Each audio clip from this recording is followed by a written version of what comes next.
अंधेरा होने लगा। वह एक घना जंगल प्रांत है। बहुत प्रशांत वातावरण है। एक बड़ा पेड़ पर सुंदर सा घोंसला बना के गरीब पति पत्नी चिड़िया उनकी बेटी के साथ मिलके रहते थे। उसी जंगल में उस गरीब पति पत्नी चिड़ियों को थोड़ा सा खेत रहता है। उस खेत में सीजन के अनुसार फसल उगा के उनको बेच के जीवन बिताते थे। एक दिन बेटी चिड़िया जोक्स डालती रहती है और माता पिता चिड़िया हंसते रहते हैं। बेटी, मेरे लिए और एक जोक बोलो ना। अरे पापा, आज तो मैं बहुत सारे जोक्स बोल दी। बोलो ना मेरी प्यारी बेटी, तेरे पापा पूछ रहे हैं ना। ठीक है माँ। एक रास्ते में 3 चींटियां जा रहे थे। पहली चींटी ने कहा, मेरे पीछे 2 चींटियां जा रहे हैं करके। तब दूसरी चींटी ने कहा, मेरे पीछे 1 चींटी है। तब तीसरी चींटी ने कहा, मेरे पीछे 2 चींटियां हैं करके बोली। वो कैसे हो सकता है पापा, आप बोलिए। ओ कैसे? मेरे ख्याल से तो वो तीनों चींटियां गोल गोल घूम रहे होंगे। माँ, अब तुम बोलो। मुझे इतना दिमाग कहाँ है बेटी, वो तू ही बोल देना। वेरी सिंपल, तीसरी चींटी झूठ बोली। ऐसे कह के बेटी चिड़िया हंसती रहती है। उसे देख के उसके माता पिता भी हंसते हैं।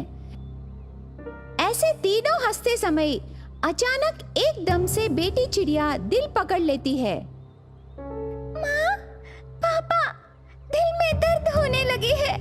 बहुत दर्द हो रहा है। मुझे हॉस्पिटल ले जाओ पापा, मैं ये दर्द सह नहीं सकती। ऐसे कह के बेटी चिड़िया जमीन पर गिर के दर्द दर्द कहती है। पिता चिड़िया घबरा के उसके हाथों में बेटी चिड़िया को पकड़ के उस जंगल में रहे डॉक्टर कबूतर के हॉस्पिटल को ले जाते हैं। वहां डॉक्टर कबूतर बेटी चिड़िया को ट्रीटमेंट शुरू करती है, टेस्ट्स करती है। 2 घंटे बीतने के बाद डॉक्टर कबूतर चिड़िया के माता पिता को बुला के, देखिए, पहले आप दोनों मेरी बात ध्यान से सुनिए। घबराओ मत, आपकी बेटी के हार्ट में होल है। माता पिता चिड़िया आश्चर्य चेहरे लेके एक दूसरे को देखते हैं। फिर डॉक्टर कबूतर कुछ कहने लगती है। ऑपरेशन करने से ठीक होगी। इसके लिए 1 लाख रुपए खर्चा होगा। आप जल्दी से पैसों का इंतजाम करके पैसे भरने से अच्छा है। तब तक आप इन दवाइयों को उसे खिलाइए, घबराने की जरूरत नहीं है। ऐसे कह के दवाइयाँ देती है। हॉस्पिटल में पैसे भर के दवाइयों को और बेटी चिड़िया को हाथों में पकड़ के घोंसले को आते हैं। बेटी चिड़िया पलंग पर सोई रहती है। पैसों के लिए माता पिता चिड़िया दुखी होते समय धीरे से बेटी चिड़िया आंखें खोल के, माँ, पापा, क्यों इतना परेशान हो रहे हो? मेरी बात सुनो, आपको कोई परेशानी नहीं रहेगी। क्या करें बेटी? तेरे एक हाथ से और पापा के एक हाथ से मेरा गला दबाकर मुझे मार डालो, तब कोई परेशानी नहीं रहेगी। बेटी चिड़िया ऐसे कहने पर माँ चिड़िया रोने लगती है। पिता चिड़िया वहाँ रह ना सका। अपने बच्चों से तो सभी को बहुत प्यार होता है, लेकिन इन 2 माँ बाप को तो अपने बच्चों से कुछ ज्यादा ही प्यार है। चिड़ियों का ये परिवार बहुत खुशी की जिंदगी जी रहा था। फिर एक शाम आसमान पर बहुत ही ज्यादा गहरे बादल छा गए और तेज बारिश शुरू हो गई। रानो चिड़िया अपनी परिवार के साथ अपने घर में सहमी हुई बैठी हुई थी। अभी कुछ दिन तो हमारे पास दाना है, लेकिन अगर ये बारिश इसी प्रकार चलती रही और ना रुकी तो फिर हम सब क्या खाएंगे? हमारे बच्चे क्या भूखे रहेंगे? हाँ बताइए बबलू जी। तब इस पर बबलू चिड़िया कहता है, कितना दाना है हमारे पास और कितने दिन चल सकते हैं ये दाने? हमारे पास कुल मिलाकर 2 दिनों का दाना है और 2 दिन गुजर जाएंगे। फिर बबलू चिड़िया कहता है, तुम घबराओ नहीं, हम हमारे बच्चों को भूखा सोने नहीं देंगे। मैं कुछ न कुछ जरूर कर लूँगा। फिर इसी तरह बारिश चलती ही रही। 2 दिन भी बीत गए, लेकिन बारिश थमने का नाम ही नहीं ले रहा था। ये सब देखकर रानो चिड़िया बोलती है, इसी बात का डर था मुझे। देखो, आज शाम के लिए दाना नहीं है, अब हमारे बच्चे क्या खाएंगे? मैं यही सोच रहा था, अगर हम इसी प्रकार बारिश के डर से घर में बैठे रहे तो हमारे बच्चे क्या खाएंगे आज शाम को। अब तुम मुझे रोकना ना, मैं जा रहा हूँ अपने बच्चों के लिए दाना लाने। तब इस पर रानो चिड़िया बोल पड़ती है, नहीं नहीं, मैं इस बारिश में आपको नहीं जाने दूंगी। और ये बारिश के साथ साथ बहुत ठंडी हवा भी चल रही है। इतनी तेज हवा और बारिश में आप कैसे उड़ सकेंगे? और ऊपर से आज तो आपने दाना भी नहीं खाया है। आप चाहो जितना भी छुपा लो, लेकिन मुझे भी पता है आपको भी भूख लगी है। रानो चिड़िया, मेरी जिंदगी मेरी पत्नी और मेरे बच्चे हैं। मेरा अस्तित्व सिर्फ तुमसे है। अगर मेरी आंखों के सामने तुम्हें कुछ हो जाए तो मैं कैसे रह पाऊंगा। मैं जा रहा हूँ लाने दाना को, तुम बस उम्मीद न छोड़ना, मैं जरूर वापस आऊंगा। मुझे कुछ नहीं होगा, मैं अपने छोटे छोटे बच्चों को भूखा नहीं देख सकता। मैं इंतजार करूंगी। और ऐसा कहते हुए बबलू चिड़िया उड़कर पानी में ही चला जाता है। इधर टोनी चिड़िया अपने बच्चों से कहती है, देखा बच्चों, इतनी तेज बारिश और हवा में भी तुम्हारे पापा कैसे दाना लाने गए हैं तुम्हारे लिए। ये सब भूल ना जाना, हमें तुमसे बहुत आशाएं हैं। आप बिल्कुल भी चिंतित ना हो माँ, मैं जरूर आपके उम्मीदों पर खरा उतरूंगा। हाँ मेरे बच्चे, मुझे तुम पर पूरा भरोसा है। इधर बबलू चिड़िया तेज हवाओं के सहारे पर ही था। वह इस तेज हवा में अपनी उड़ान को काबू नहीं कर पा रहा था और वो हवाएं बबलू चिड़िया को किसी एक दिशा में धकेले जा रही थी। अब चिड़िया भी समझ चुका था कि जिधर हवा ले जा रही है मुझे उधर ही जाना चाहिए। फिर इसी तरह कुछ समय बाद वह एक पेड़ से टकरा गया और उसी के तनाव में उलझ गया। हाय, मैं जिंदा हूँ, मुझे अपने बच्चों के लिए जिंदा रहना होगा। और इसी तरह खुद को हिम्मत देते हुए वह चिड़िया फिर से उड़ान भर लेता है।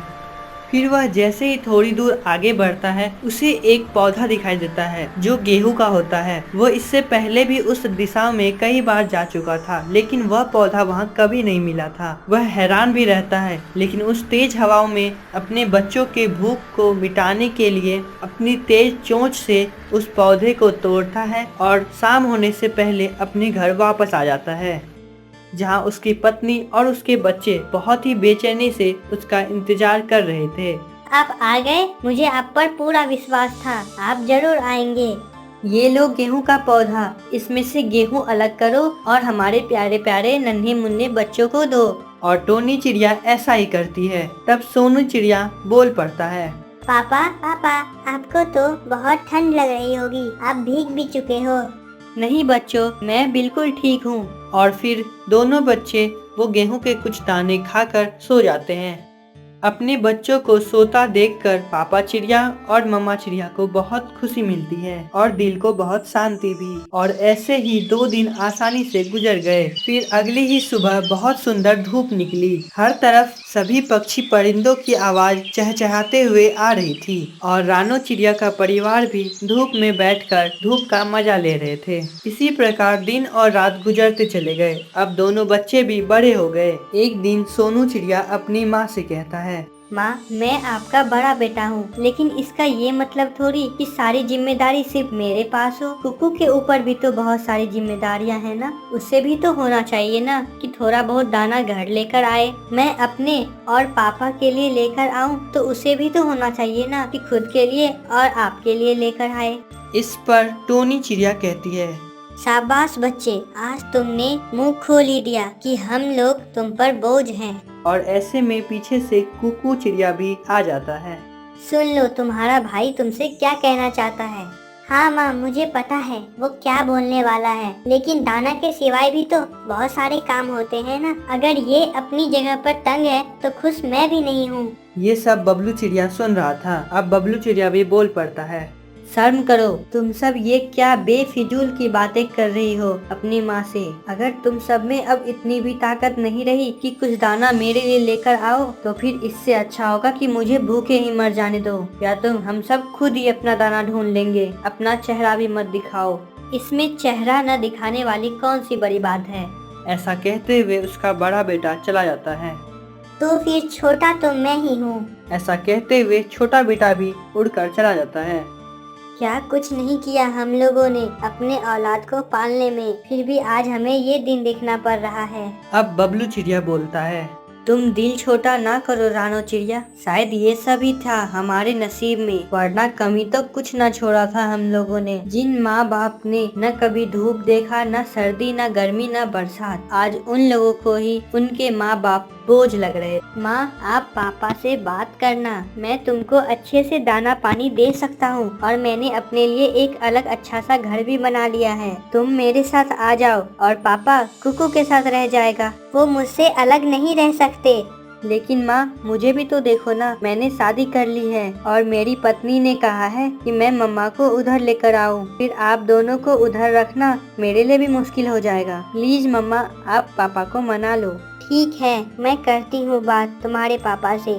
फिर मम्मा चिड़िया पापा चिड़िया से बात करते हैं। फिर बबलू चिड़िया बोलता है, क्या चंद दानों के लिए हम लोग अलग हो जाएं? अब ये दिन भी आने थे हमारी जिंदगी में।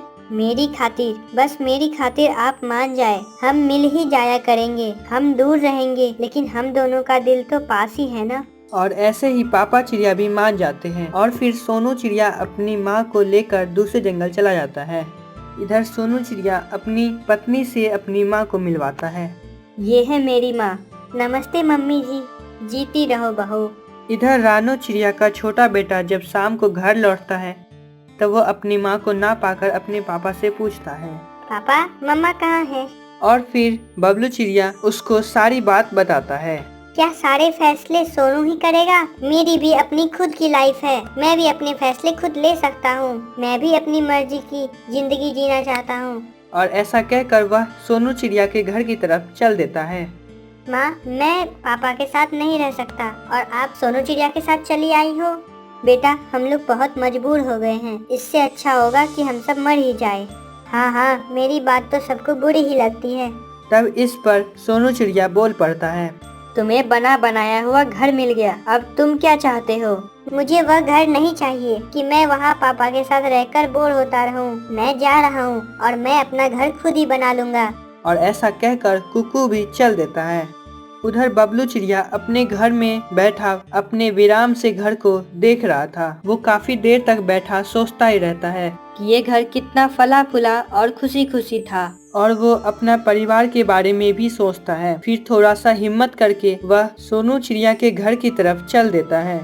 सोनू चिड़िया और उसकी पत्नी सोए हुए रहते हैं, लेकिन रानो चिड़िया अभी भी जाग रही होती है। और जैसे ही रानो चिड़िया अपनी पति को देखती है, उसकी आंखों से आंसू गिरने लगते हैं। मुझे पता था आप जरूर वापस आएंगे। ऐसी जिंदगी से तो बेहतर है कि मर ही जाए। हमारे पंख कमजोर जरूर हैं, लेकिन हम हौसला और हिम्मत करके दूसरे जंगल जाएंगे। हमें अपने बच्चों पर बहुत आशाएं थी, लेकिन अब इन्हें इनके हाल पर छोड़कर हम दूसरे जंगल चलते हैं। ये सब खुश और आजाद रहे और हम सब यहाँ रहकर भी इस उम्र में अकेले अलग अलग नहीं रहेंगे। अगर जी न सके तो इकट्ठे मर जाएंगे। और ऐसा कहते हुए रानो चिड़िया और बबलू चिड़िया एक अनजाने मंजिल की तरफ चल देते हैं।